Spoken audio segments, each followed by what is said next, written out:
ভোলেনাথকে খুঁজতে খুঁজতে চারিদিকে খুঁজছে, খুঁজতে খুঁজতে খুঁজতে খুঁজতে কোথায় গেল তো? খুঁজতে খুঁজতে সামনে আরে বাবা তুমি অমন ভাবে ছুটছিলে কেন? আরে বাবা আমার ব্যথা তুই কি বুঝবি বল? তাও প্রভু বলো। আরে আমি তো তোমার মাথায় হাত দেবো। হ্যাঁ দিবি তো। আরে শোনো ভস্মাসুর, তোর বরটা যদি শক্তিশালী হয় না তার একটা উপায় করে এসেছে। কি বলো প্রভু? আরে শোনো শোন, আমি যেমন ভাবে নৃত্য করব তুই তেমন ভাবে নৃত্য কর, বললে তোর বরটা শক্তিশালী হবে। ও প্রভু হবে? আরে ওই ভস্মাসুর নৃত্য তো কর। ও প্রভু তাহলে তুমি দাঁড়িয়ে আছো কেন? নৃত্য শুরু করে দাও। এদিকে বাগো ভোলেনাথ আবার নৃত্য করছে আর তা দেখে দেখে ওই ভস্মাসুর নৃত্য করছে। ভোলেনাথ কেমন ভাবে নৃত্য করছে গো?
ভস্মাসুরের মাথায় হাত দিয়ে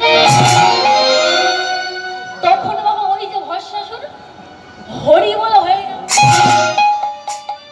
যখনই ভস্মাসুর ভস্ম হয়ে গেছে এদিকে ভোলেনাথ ভাবছে আহা এত সুন্দর ভক্ত ভস্ম হয়ে গেল, আজ থেকে এই ভস্মাসুরের ছাই ভস্ম আমি গায়ে দিলাম। আমাদের দেখুন ভোলেনাথ কেমন অল্পতে সন্তুষ্ট হয়ে, তাই নাম দিয়েছে আশুতোষ।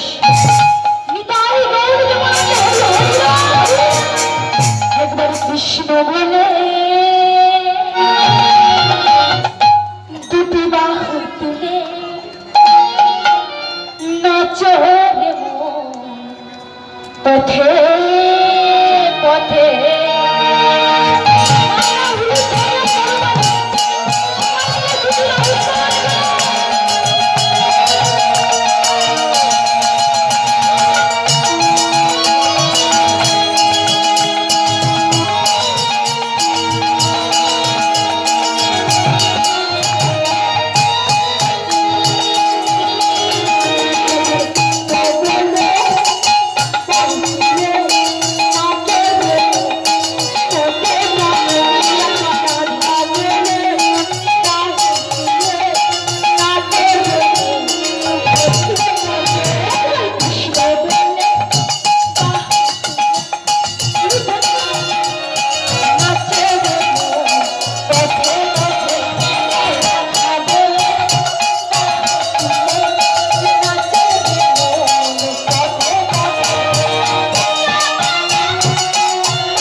কৃষ্ণ কৃষ্ণ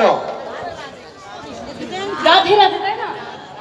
পেছনের মায়েরা রাধে রাধে তো না, কৃষ্ণ কৃষ্ণ রাধে রাধে, তাই না? তা সবাই মিলে রাধা নাম করবো। রাধা রানী কি, রাধা রানী কি, রাধা রানী কি। তোমার মায়েরা কি বলছে বলো তো? কি বলছে? তোমার মায়েরা বলছে যে ভয় বলে নাকি ভয়? পেছনের বাবারা কি বলছে জানো তো? কি বলছে গো? পেছনের বাবারা বলে ক্ষয় ক্ষয়। না না, জয় বলতেছে, মায়েরা বলতেছে ভয়। পেছনের বাবারা শুনতে পাচ্ছে না কিন্তু, তা মায়েরা কেউ বলবেন না, বাবারা বলবেন, ঠিক আছে? শ্যাম সুন্দর কি, শ্যাম সুন্দর কি, শ্যাম সুন্দর কি। মায়েরা একা বলে জিতে যাবে, তাই না? একা বলে জিতে যাবে। যে রাধে, তোমাকে বৃন্দাবনে প্রবেশ করবো। সবাই মিলে রাধা নাম গাইতে গাইতে প্রবেশ করবো। সবাই মিলে জোরসে রাধা রানী কি, রাধা রানী কি, রাধা রানী কি। আরে রাধে রাধে রাধে রাধে রাধে রাধে গো মায়েরা, আরে রাধে রাধে রাধে রাধে রাধে রাধে গো।